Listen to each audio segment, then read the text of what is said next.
1947 میں ایک لاوارث بچے سے آگے چل کر سعودی عرب کا سفیر بننے والے قاری محمد فاروق کی کہانی ہم اپنے چینل پر لاوارث کے نام سے 2017 میں شیئر کر چکے ہیں۔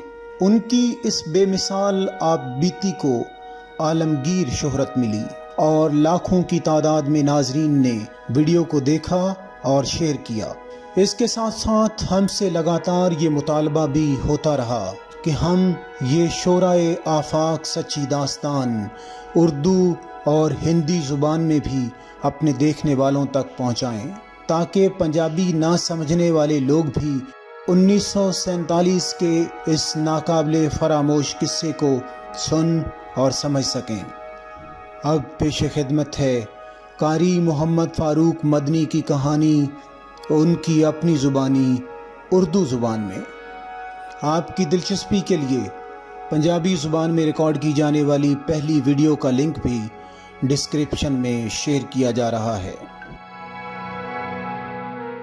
گھر میں مجھے کاکا کہتے تھے، کاکا ادھر آ، کاکا ادھر آ، اور باہر میں نکلتا تھا تو مجھے مسلا کہتے تھے۔ بس یہ تھا کہ رات کو جس برتن کے اندر ان کا بوڑھا پیشاب کرتا تھا نا، اس برتن کے اندر مجھے کھانا دیتے تھے۔ یہ نفرت تھی نا اس کی۔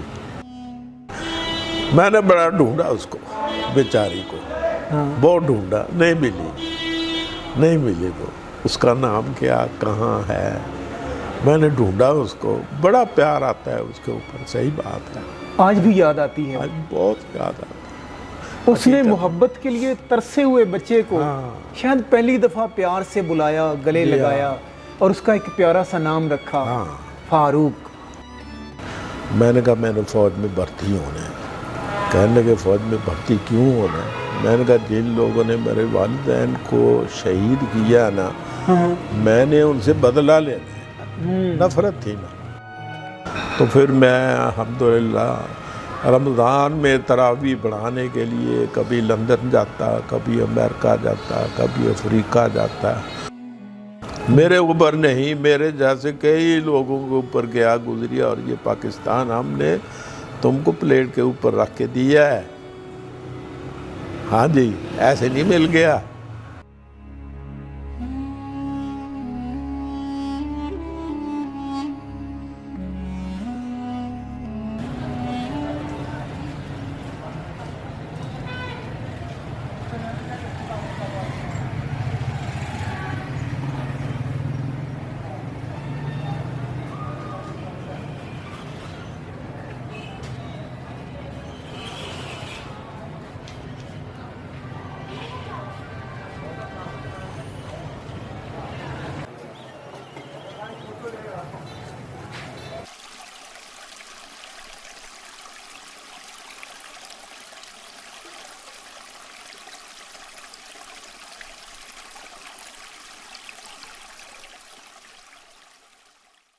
جی ناظرین گرامی، اس وقت ہم بیٹھے ہیں پاکستان کے شہر لاہور میں۔ ایک ایسی کہانی میں آپ تک پہنچانا چاہتا ہوں جس کا سننا ہر اس شخص کے لیے لازم ہے جو 1947 کی ہجرت کے بارے میں جاننا چاہتا ہے، جو 1947 کے حالات کے بارے میں جاننا چاہتا ہے، جو یہ جاننا چاہتا ہے کہ پاکستان کیسے بنا تھا، کیسے مسائل تھے جن کا لوگوں نے سامنا کیا، کیسی کٹھنائیاں تھیں جو لوگوں کو درپیش ہوئیں۔ یہ کہانی جگر کا خون نچوڑ دینے والی ہے، یہ کہانی جھنجھوڑ دینے والی ہے۔ میرے سامنے بیٹھے ہیں قاری محمد فاروق مدنی صاحب، مدینہ یونیورسٹی سے فارغ التحصیل ہیں۔ ایک وقت ایسا بھی تھا جب سعودی عرب کی حکومت نے ان کو اردن میں اپنا سفیر نامزد کیا، لیکن 1947 ان پہ کیسے بیتا، یہ سن کر آپ کی آنکھوں سے آنسو خود بخود بہنے لگیں گے۔ یہ کہانی عام کہانی نہیں ہے۔ قاری محمد فاروق مدنی صاحب کو آج تک یہ معلوم نہیں کہ وہ کس خاندان کے چشم و چراغ ہیں۔ جب وہ پیدا ہوئے تو ماں باپ نے کیسے خوشیاں منائی ہوں گی، کیسے جشن منایا ہوگا، کتنے لڈو کتنی مٹھائیاں بانٹی ہوں گی۔ بظاہر ہمیں آج اگر ان کی زندگی کو دیکھیں تو آئیڈیل نظر آتی ہے زندگی، اولاد کامیاب زندگی گزار رہی ہے، لاہور کے اندر اچھا گھر بھی ہے، گھر کے دروازے پہ گاڑیاں بھی کھڑی ہیں، سب کچھ میسر ہے، لیکن 1947 کی ٹیسیں آج بھی ان کے تن بدن میں جاگ اٹھتی ہیں، وہ دکھ آج بھی ان کی آنکھوں میں نظر آتا ہے۔ صحیح ہے۔ آئیے وہ کہانی ان سے سنتے ہیں۔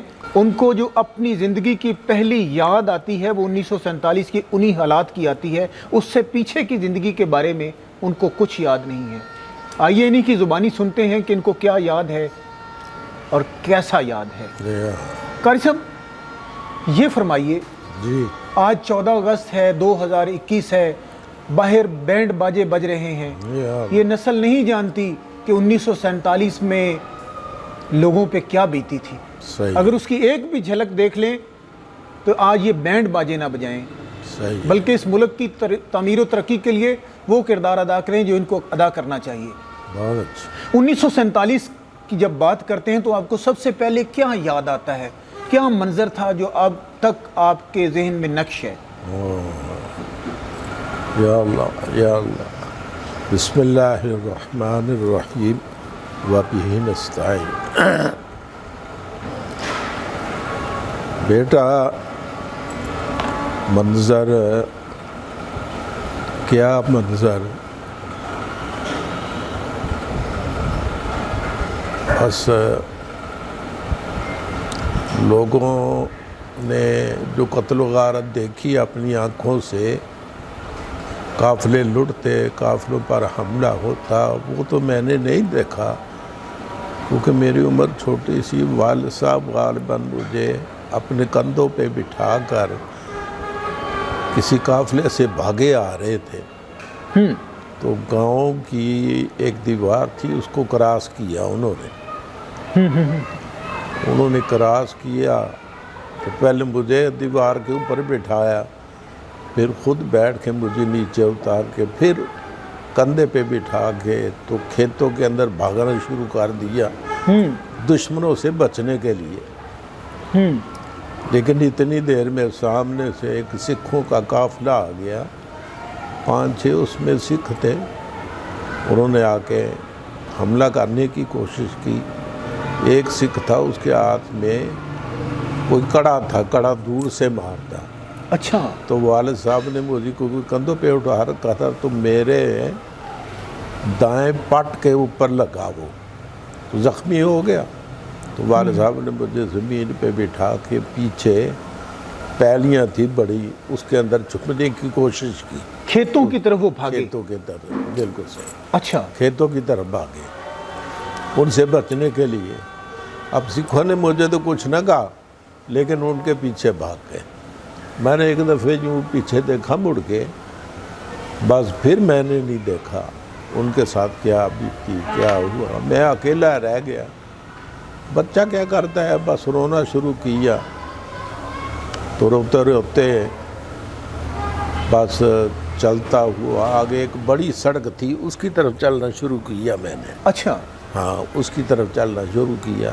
ٹھیک ہے۔ تو راستے میں جو گاؤں تھا نا، اس کا دروازہ، اس کے اوپر سکھ کھڑے تھے کافی سارے، شور مچا رہے تھے بہت زیادہ۔ ان کو دیکھا میں نے، بڑی بڑی داڑیاں، کرپانی ان کے ہاتھ میں تھی، تو ڈر کے میں اور آگے نکل گیا۔ آگے نکلا تو آگے سڑک تھی، پکی سڑک، کبھی کبھی کوئی گاڑی گزرتی تھی اس سڑک سے۔ ہاں، تو گاڑی والے کے پیچھے میں بھاگتا بھی، 1-2 دفعے بھاگا کہ مجھے بھی ساتھ لے جاؤ، کیونکہ میں اکیلا تھا، لیکن ہر بندہ اپنے اپنے کام میں مصروف تھا۔ اتنے میں ایک اللہ کا بندہ آیا، مجھے یاد نہیں کہ اس کے ہاتھ میں سائیکل تھا اور ایک ڈانگ تھی۔ اچھا، ہاں، اس نے مجھے پکڑا اور پکڑ کے وہ چلتا چلتا اپنے گھر لے گیا۔ اس نے آپ کو اپنے ساتھ لیا؟ اپنے ساتھ لیا، بالکل صحیح ہے، اور اپنے گھر لے گیا؟ اپنے گھر لے گیا۔ گھر وہاں سے کتنا دور ہے مجھے یاد نہیں، کیونکہ یاد نہیں۔ آپ کی یادداشت نے اس وقت نیا نیا کام کرنا جی شروع کیا ہاں۔ تھا، یہ آپ کو اپنی زندگی کی پہلی یادیں یاد ہیں؟ بالکل صحیح ہے، بالکل اچھا، وہ صحیح۔ آپ کو اپنے گھر لے گیا، یہ آپ کو یاد ہے؟ ہاں، یہ یاد ہے، اپنے گھر لے گیا اور گھر جا کے کہنے لگا کہ بیٹا یہ تیرا گھر ہے، مجھے کہنے لگا اچھا، ہاں بیٹا یہ تیرا گھر ہے۔ ہاں ہاں، میں نے کہا جی ٹھیک ہے۔ بس پھر میں انہی کے گھر میں کوئی 3 سال رہا، 3 سال اس کے گھر میں جو اس کے بندہ آپ کو گھر لے میں، کے گیا؟ جی جو بندہ لے کے گیا تھا، اس بندے کا نام تھا امرو۔ بعد میں پتہ چلا امرو، اس کے ایک بیٹا تھا، اس کا نام تھا بوٹا، اور گاؤں کا نام تھا دیوی داس پورہ۔ دیوی داس پورہ۔ دیوی داس پورہ۔ تو میں تقریباً میری عمر ہوگی 2.5 سال 3 سال جس وقت وہ لے کے گیا، کیونکہ مجھے اپنا نام نہیں پتہ، اپنے گھر کا نام نہیں پتہ، والد کا نام نہیں پتہ، کسی کا نام نہیں پتہ۔ تو یہ گاؤں کے لوگ مجھے گھر میں مجھے کاکا کہتے تھے، کاکا ادھر آ، کاکا ادھر آ، اور باہر میں نکلتا تھا تو مجھے مسلا کہتے تھے، مسلا۔ اب یہ دونوں میں فرق کیا ہے، مسلا کیوں کہتے ہیں، کاکا کی مجھے نہیں پتہ نہیں۔ میں سمجھتا میرا نام ہی یہ ہے۔ ٹھیک ٹھیک۔ جی ہاں۔ تو 3 سال کے بعد پھر پولیس کی ایک گاڑی آئی، پولیس کی گاڑی آئی، پیچھے سے جو کھلی ہوتی ہے ہاں ہاں، وہ آئی۔ تو گاؤں کے ایک لڑکے نے، گاؤں کے ایک آدمی نے اشارہ کیا میری طرف، میں دور تھا، کہنے لگے جی وہ کھڑا ہے، وہ کھڑا ہے۔ وہ آیا میرے پاس پولیس والا، اس نے مجھے پکڑ لیا، پکڑ کے گاڑی کے پاس لے آیا۔ میں ڈر گیا، ڈر کے رونا شروع کر دیا۔ لوگ سمجھ گئے کہ ان کو لے کے جا رہے ہیں۔ اتنی دیر میں امرو آ گیا، جو میرا محسن تھا سمجھ لو، وہ بھی آ گیا بیچارہ، وہ بھی روتا رہا، گاؤں کے لوگ روتے رہے۔ تو مجھے پولیس والے نے یہ دلاسا دیا کہ بیٹا تجھے ایک چکر لگا کے گاڑی کا واپس لے آئیں گے، اچھا واپس لے آئیں گے، تجھے کچھ نہیں کہیں گے ہم۔ اچھا، ہاں جی۔ تو امرو کے ہاتھ کے اندر ایک آم تھا کافی بڑا، ہاں ہاں، اس نے وہ مجھے دیا کہ بیٹا یہ کھا لینا۔ اچھا، اب اس زمانے کے اندر کون سی مٹھائی ہوتی تھی، کون سی چیز تھی، ماشاءاللہ آم تھا اس کے پاس، وہ دیا اس نے۔ تو یہ گاڑی والے گھما کے مجھے ایک تھانے میں لے گئے، تھانے میں لے تھانہ، گئے؟ ہاں تھانہ تقریباً آدھا گھنٹہ گاڑی چلی ہوگی، آدھا گھنٹہ، ٹھیک ہے، 8-9 گھنٹہ گاڑی چلی، تھانے میں لے گئے۔ اچھا، تو تھانے میں تقریباً 3 دن رہا، 3 دن، ہاں ہاں، ایک کمرہ تھا اسی کے اندر رہتا، کبھی کبھی باہر نکلتا پھر آ جاتا۔ تو 3 دن رہنے کے بعد پھر جلندھر کے اندر ایک کیمپ تھا ہمارے جیسے بچوں کا، جن بچوں کو ان لوگوں نے ایسے ہی لوگوں کے گھروں سے پکڑا تھا، مسلمانوں کے بچے تھے، بچیاں تھیں، کافی سارے تھے۔ ٹھیک ہے، تو میں بھی وہیں تھا، اور وہاں پر یہ بھی تھا کہ اگر وہ کسی کے کوئی وارث آ جاتا تو لے جاتا۔ جی ہاں۔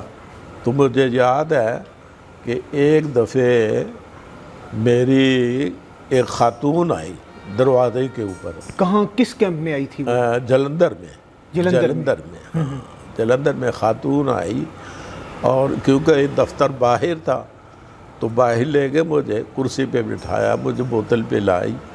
اس خاتون نے دیکھا مجھے، بات چیت مجھے پتہ نہیں کیا ہوئی، بات کا مجھے نہیں پتہ، تو مجھ سے انہوں نے کہا کہ آپ چلے جاؤ، پھر آپ کو بلائیں گے۔ میں نے کہا جی ٹھیک ہے، میں اندر آ گیا۔ پھر خاتون دوبارہ مجھے نہیں ملی، نہیں ملی؟ نہیں ملی۔ ہاں۔ تو اس کیمپ کے اندر اس وقت تو کافی بچے تھے، اندازاً اندازاً کو 150 کے قریب ہوں گے بچے، 150 بچے تو آپ نے دیکھے وہاں پہ؟ جی ہاں، لاوارث بچے 1947 میں؟ جی ہاں۔ اچھا، تو یہ بچے ایسے تھے نا، آتے تھے چلے جاتے، آتے تھے چلے جاتے۔ ان کا کوئی پروگرام ہوتا تھا نا، کوئی بچہ 3 دن رکھا، کوئی 4 دن رکھا، پھر کسی کیمپ میں لے گئے، کسی کیمپ میں لے گئے۔ تو مجھے وہاں سے پھر جلندھر انہوں نے منتقل کیا، امرتسر ایک کیمپ تھا وہاں صرف عورتیں تھیں، ان کے معصوم بچے تھے. اچھا. ان کے پاس میں رہا. ایک رات میں کیونکہ رات ہو گئی تھی تو رات میں رہا ان کے پاس. مجھ سے بات چیت تو کوئی نہیں ہوئی. تو صبح کو پھر گاڑی کے اوپر بٹھا کر انہوں نے مجھے پاکستان کی سرحد کو کراس کیا. تو پاکستان کی سرحد کو کراس کیا امرتسر سے لاہور کی طرف آپ کو روانہ کیا. اچھا، یہاں پہ ہم پاکستان کی سرحد کراس کرنے سے پہلے کچھ سوال آپ سے کریں گے. جی ہاں. میں چاہوں گا کہ ان کے جواب آپ ہمارے سننے والوں کے لیے دے دیں. وہ جو امرو آپ کو اپنے گھر لے کے گیا تھا، اچھا، وہ بظاہر اس وقت آپ کو معلوم ہوا تھا کس مذہب کا ماننے والا ہے؟ اب مجھے نہیں پتہ چلا. 3 میں سال تک سکھ ہی سمجھتا تھا اس کو. سکھ سمجھتا تھا. لیکن بعد میں جو آپ نے وہ میری اس کو نشر کیا، اس کا جو جواب لوگوں نے دیا تو پتہ چلا کہ وہ عیسائی تھا. عیسائی تھا. جی ہاں. لیکن اس وقت مجھے پتہ نہیں چلا کہ وہ کون سے مذہب سے تعلق رکھا. مجھے مذہبوں کا پتہ بھی نہیں تھا کہ مذہب کیا ہوتے ہیں. جی ہاں، بالکل اس زمانے میں. اچھا، اس کا رویہ 3 سال تک آپ کے ساتھ کیسا رہا؟ امرو جو تھا بہت پیار کرتا تھا. امرو بوٹا کبھی کبھار میرے سامنے آتا، اور اس امرو کی بیوی جو تھی وہ تھوڑی سی ترش تھی، تھوڑی سخت مزاج تھی. تھوڑی سخت مزاج تھی. کبھی کبھار میری پٹائی بھی کر دیتی. میں اور بوٹا اگر آپس میں کبھی لڑ پڑتے تو اس کو بنیاد بنا کے مجھے وہ پٹائی بھی کرتی. تو باقاعدہ سے زندگی گزرتی گئی. ٹھیک ہے. ہاں. تو یہ محسوس مجھے ہوتا رہا کہ میں ان کا نہیں ہوں. اچھا، یہ آپ کو محسوس ہو جاتا تھا؟ جی ہاں. کچھ گاؤں والے بھی بتاتے ہوتے تھے یا ویسے آپ؟ نہیں، گاؤں والوں نے کبھی بات نہیں کی. اچھا، گاؤں والوں نے کبھی بات نہیں کی ایسی. وہ آپ کو کاکا یا مسلا کہہ کے بلاتے تھے؟ جی ہاں. اچھا، یہ فرمائیے، جی، وہ جو 3 سال آپ رہے، کیا کھانے پینے کا جو ہوتا تھا سامان یا کھانے پینے کا جو معاملہ تھا وہ برابر آپ کو ملتا تھا گھر میں؟ جی، کھانے پینے گلی دیتے تھے. کوئی جو خود کھاتے، جو خود پیتے وہ دیتے تھے مجھے. بس یہ تھا کہ رات کو جس برتن کے اندر ان کا بوڑھا پیشاب کرتا تھا نا، اس برتن کے اندر مجھے کھانا دیتے تھے. یہ نفرت تھی نا اس کی. یہ اس کے گھر والی کی بات کر رہے ہیں؟ اس کے گھر والی. امرو کا رویہ ٹھیک تھا لیکن اس کے گھر والی؟ بہت اچھا تھا. امرو کا بہت اچھا تھا. امرو کبھی کبھار مجھے سائیکل کے اوپر سواری بھی کراتا. مجھے یاد ہے سائیکل کے اوپر بٹھا کے لے جاتا. تو اس کی پہلیاں جو تھی وہ گاؤں سے کو تھوڑی دور تھی، تو گاؤں جاتا، پہلیوں پہ کام کرتا تھا. ٹھیک ہے. آپ کے لیے اس گھر میں سب سے مہربان ذات امرو کی تھی؟ امرو کی تھی. وہی تو بیچارہ لے کے آیا مہربانی کر کے. ہاں، وہی تو لے کے آیا، کہاں سے سڑک سے اٹھا کے لے کے آیا. مہربانی کی اس نے. تو گھر میں لے آیا، کہنے لگا بیٹا یہ تیرا گھر ہے. ٹھیک ہے. قاری صاحب یہ فرمائیں، آپ کو کیسے پتا چلا کہ جس گاؤں میں آپ رہتے ہیں اس کا نام دیوی داس پورہ ہے؟ شاباش، بالکل صحیح ہے. میں ایک دفعہ دروازے کے اوپر کھڑا تھا تو ایک وہ مسافر گزرا وہاں سے. تو اس نے کسی پڑوسی سے پوچھا جی اس گاؤں کا نام کیا ہے؟ تو اس نے کہا جی اس کا نام ہے دیوی داس پورہ. دیوی داس پورہ. دیوی داس پورہ. وہ ایک دفعہ سنا تھا میں نے، وہ یاد ہو گیا. آپ کو یہ معلوم نہیں کہ وہ کس ضلع میں آتا تھا، کس تحصیل میں؟ کچھ پتہ نہیں؟ یہ نہیں معلوم. یہ معلوم نہیں تھا ضلع کون سا ہے. اچھا، کمال یہ ہے کہ میں نے کئی دفعے خط لکھے میں نے یہاں آ کے بس محمد بوٹا، ولد امرو، دیوی داس پورہ، یہ 3 چیزیں ہوتی تھیں. ضلع کون سا ہے وہ نہیں. مجھے لوگ کہتے ہیں یار خط لکھ دو، شاید کوئی جواب آ جائے. تو میں نے خط لکھے لیکن جواب کوئی نہیں آیا. صحیح. کیونکہ پورا پتہ نہیں. پتہ نہیں. لیکن آپ کو یہ یاد ضرور آتی تھی کہ جس گھر میں آپ رہے اس وقت آپ کو اپنے حقوق کا بھی نہیں پتا تھا، لوگوں کے تلخ رویوں کا بھی نہیں پتا تھا. لیکن اس جگہ پہ رہنے کی وجہ سے اور امرو کی محبت کی وجہ سے آپ کو وہ گھر بھولا نہیں. جی ہاں. اچھا، پھر جی ہاں، آپ آتے ہیں پاکستان، آپ نے بتایا کہ آپ نے بارڈر کراس کیا، کروایا گیا آپ کو، بہت اچھے. امرتسر سے آپ لاہور آ گئے. امرتسر سے لاہور میں آیا تو گاڑی کے اندر بیٹھے تھے نا، تو گاڑی کا جو ڈرائیور تھا نا اس نے ہم سے کہا، بارش ہو رہی تھی، اس نے کہا کہ جو لڑکے لوگ ہیں نا اپنے سر کو نیچے کر لیں، سر کو اوپر نہ رکھیں، سر کو نیچے کر کے چھپا لیں. 2 ایک لڑکیاں تھیں وہ پیچھے تھیں، لڑکا میں ہی مجھے نظر آیا، میں نے چھپا لیا اپنے آپ کو. تو پھر ہم لاہور میں داخل ہوئے. تو لاہور میں یہ آپ کی جو بوسٹل جیل ہے، اچھا، یہ ہمارا دفتر تھا، دفتر بوسٹل جیل. یہاں اس قسم کے بچوں کو لے کے آتے، ان کا اندراج ہوتا، ان کو 1-2 دن وہیں پہ رکھتے. تو پھر بڑا کیمپ جو تھا ہمارا ملی دارالاطفال، وہ جو برجی کے اندر تھا، وہاں پر بچوں کو منتقل کر دیتے، بڑوں کو چھوٹوں کو. وہاں بچے ترتیب سے رہتے، چھوٹے ایک طرف، بڑے ایک طرف، لڑکے ایک طرف، لڑکیاں ایک طرف. وہاں تقریباً جب میں آیا تو 200-250 کے قریب بچے تھے. اچھا جی، 200-250 کے قریب. ہاں جی، 200-250 کے قریب لاوارث بچے لاوارث بچے اس جگہ رہتے تھے. ہر ایک کی کہانی تقریباً میری طرح کی. بچھڑ گئے اپنے والدین سے، کسی نے پکڑ لیا، پھر پولیس کو پتہ چلا ان کا، تو وہاں سے ان کو لے کے ادھر منتقل کر دیا. اب یہاں پر اس کیمپ کے اندر کئی لوگوں کے وارث مل جاتے تھے، کیونکہ یہ لوگ ریڈیو میں اور اخبارات میں اعلان کرتے تھے. تو کئی ماشاءاللہ لڑکیوں کے، لڑکوں کے وارث مل جاتے. اگر لڑکیاں بڑی ہو جاتی ان کی شادی بھی کر دیتے، لڑکے بڑے ہو جاتے تو گورنمنٹ، کیونکہ یہ ادارہ گورنمنٹ کی نگرانی میں تھا، گورنمنٹ کی نگرانی ادارہ جو تھا نا ملی دارالاطفال، گورنمنٹ کی نگرانی میں تھا. محکمہ بحالیات کی نگرانی میں تھا، جو لوگوں کو بحال کرتے تھے اور ان کی زندگیوں میں بحال کرنے کا کام کرتے تھے، اور پلاٹ وغیرہ زمینیں بھی ان کو دیتے تھے. یہ انہی کا کام تھا، ان کی نگرانی میں تھا یہ محکمہ، ہمارا کیمپ ملی دارالاطفال. ملی دارالاطفال چبرجی چوک میں تھا. جی بالکل، چبرجی چوک میں. وہاں پہ گنگوں کا سکول ابھی بھی مشہور ہے، گنگے نبینوں کا اسکول ہے، ان کے ساتھ ہی بالکل ہمارا اسکول تھا. اب ہمارے زمانے کے جو بچے تھے نا وہ سب وہاں سے نکل چکے ہیں، سب نکل چکے ہیں. صرف ایک میں نے سنا تھا، ایک بچی، ایک باقی بیچاری کا ذہن خراب ہے تھوڑا سا، ایک باقی تھی. تو اصل میں 1960 میں محکمہ بحالیات گورنمنٹ نے جب ختم کر دیا کہ ہم نے جن لوگوں کو جو حقوق دینے تھے وہ دے دیے، تو کیونکہ ہم ان کی نگرانی میں تھے تو ہمیں بھی ان لوگوں نے فارغ کر دیا.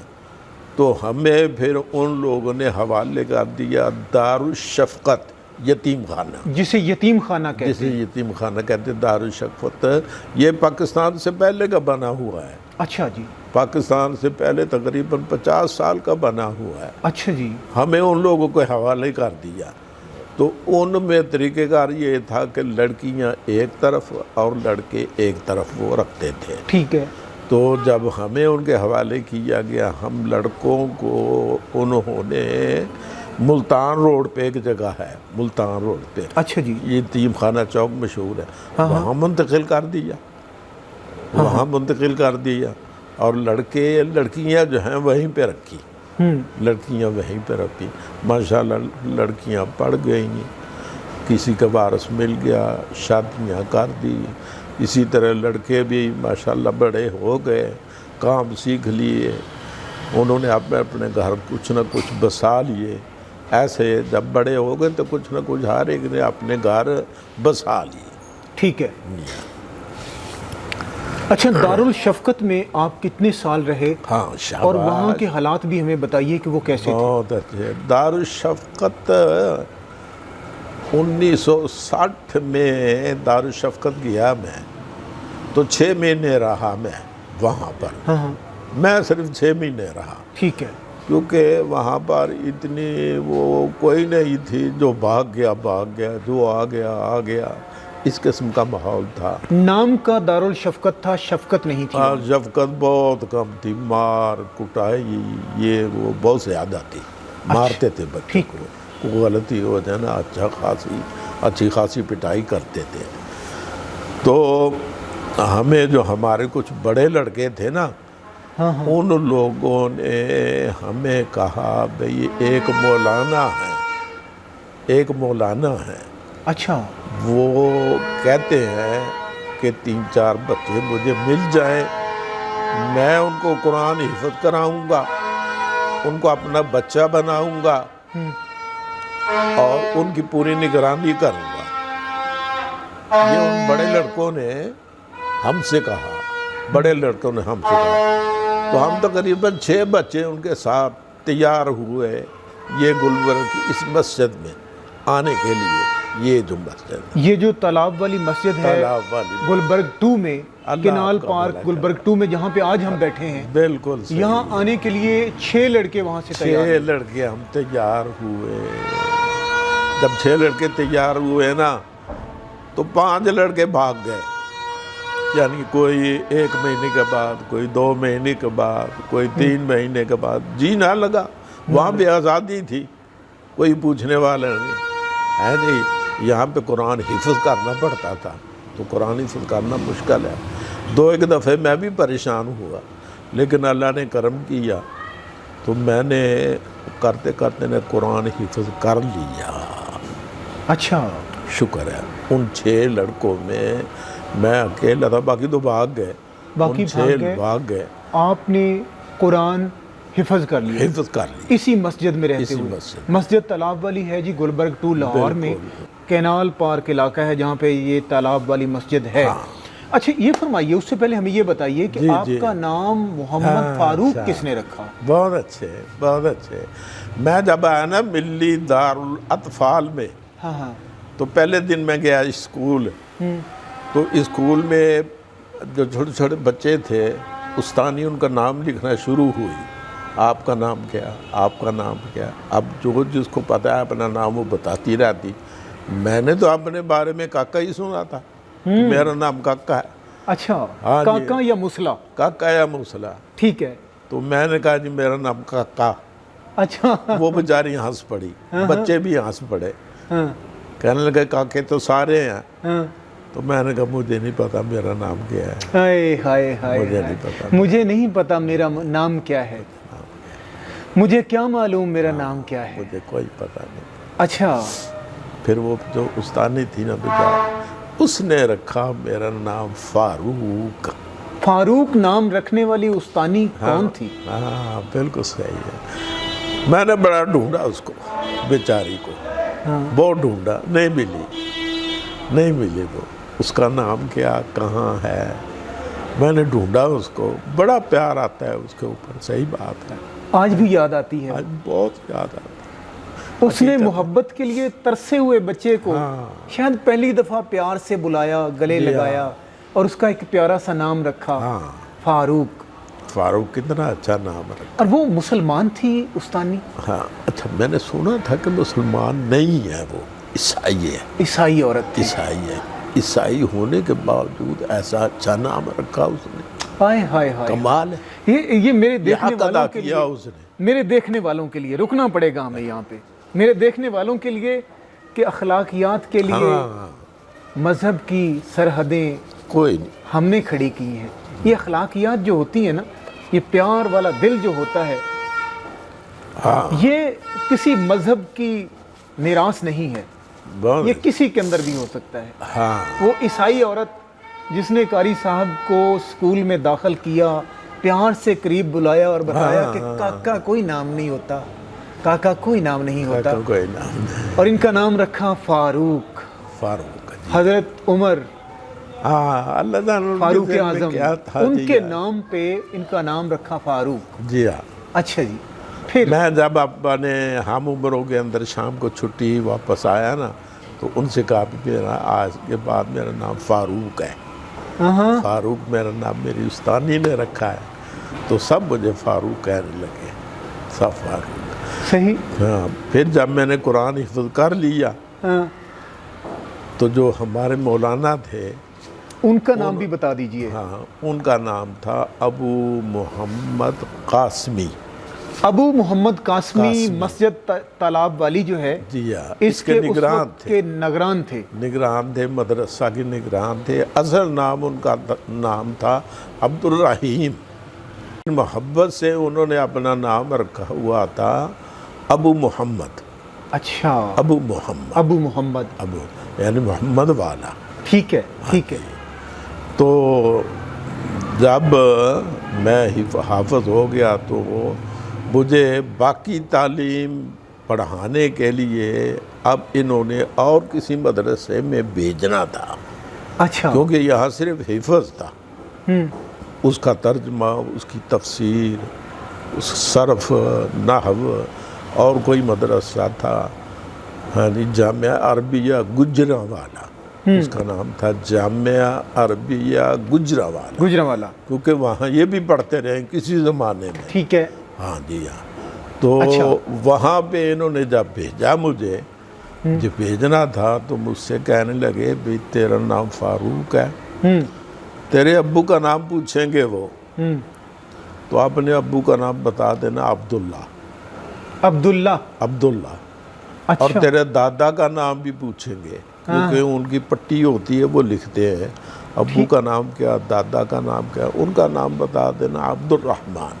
اچھا، اور تیری ذات بھی پوچھیں گے، مجھے اپنی ذات کا کیا پتا، کیا پتا کوئی تھا؟ پتہ نہیں۔ جی جی جی، ہاں، تو مجھ سے کہنے لگے بیٹا آج کے بعد تم سید ہو، سید، سید محمد فاروق ہو گئے آپ۔ محمد فاروق، یہ تیرا نام ہے، آج کے بعد تم ان سے کہنا کہ میں سید ہوں۔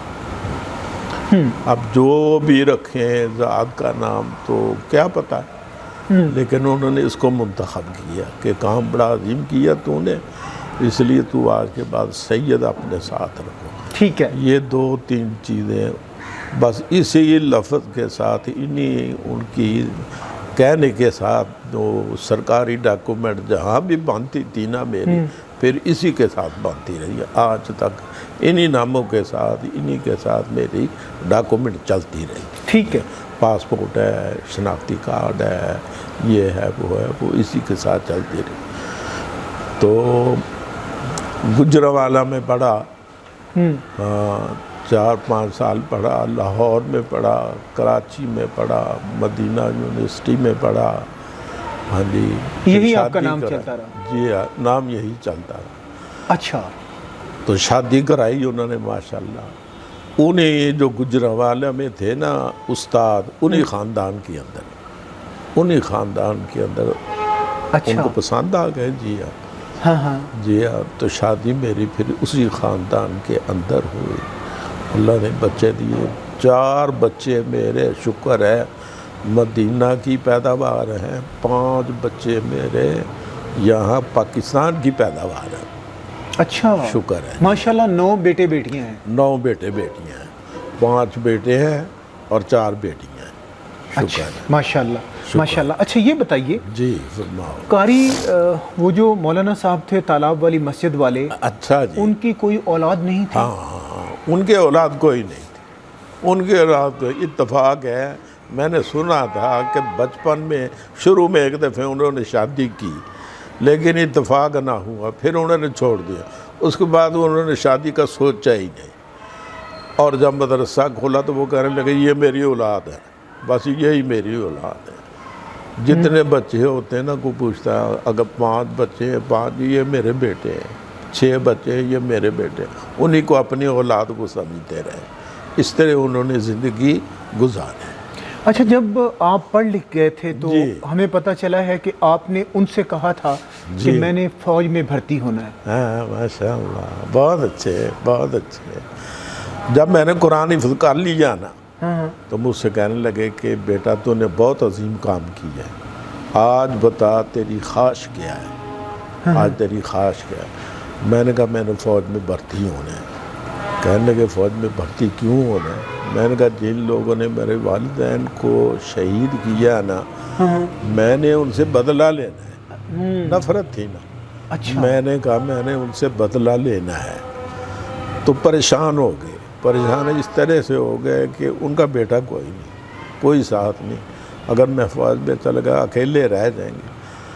تو انہوں نے تسلی مجھے اس طرح سے دی کہ بیٹا دیکھو تیری خواہش ہے تو ملک کی حفاظت کرے، لیکن میری خواہش ہے تو پوری دنیا کی حفاظت کر، پوری دنیا کی، اسلام سیکھ کے اسلام کو پوری دنیا کے اندر پھیلا۔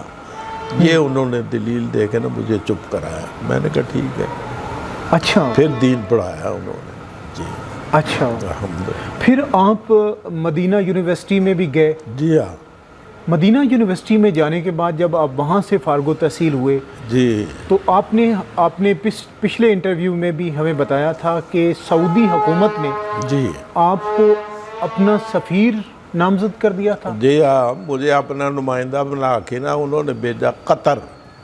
قطر ان کا ایک ادارہ تھا، قطر میں ایک ادارہ تھا، تو جو قابل لڑکے ہوتے ہیں ان کا پہلے امتحان لیتے تھے وہ۔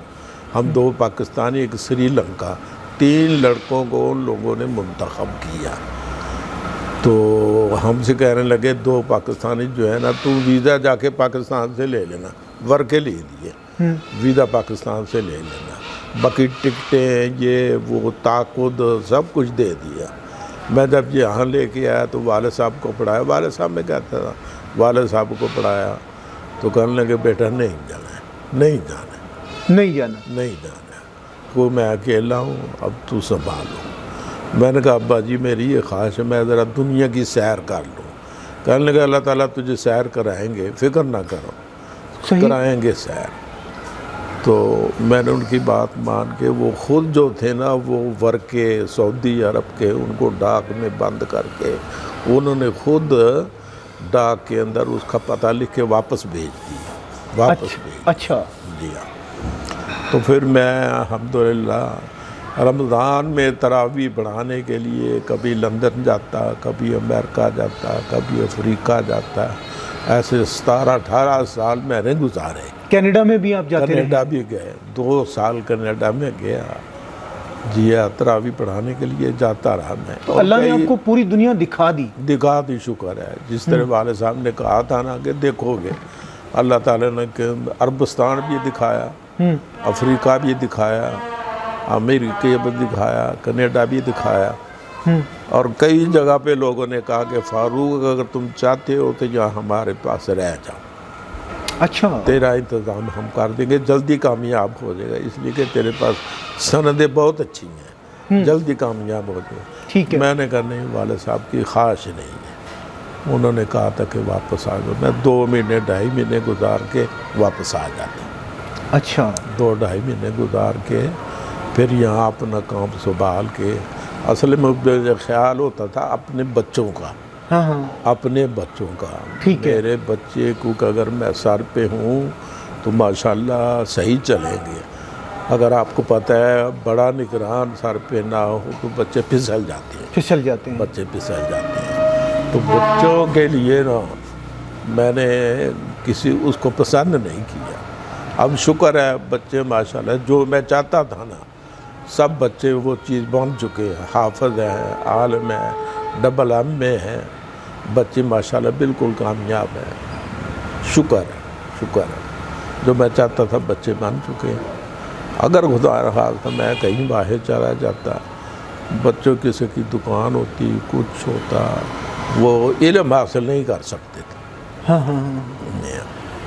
اچھا قاری صاحب یہ فرمائیے، آپ کے جو والد تھے، باپ تھے، جی ہاں، جنہوں نے آپ کو باپ بن کے پالا، ماشاءاللہ، ان کا اور آپ کا ساتھ کب تک رہا، کس سن تک؟ ہاں 2003 میں فوت ہوئے وہ، ہاں ہاں، تو 2004 میں ان کی والدہ فوت ہوئی ہے، اچھا، بچوں کی 2004 میں آپ کی اہلیہ جو تھی اہلیہ، وہ بھی جو آپ 9 کو اکیلا بچوں کی چھوڑ دی؟ ماں تھی، میرے 9 بچوں کی ماں تھی، وہ بعد میں فوت ہوئی۔ ایک یا پہلے؟ اچھا نہیں، ماں ان کی پہلے فوت ہوئی، 2002 میں۔ جی ہاں،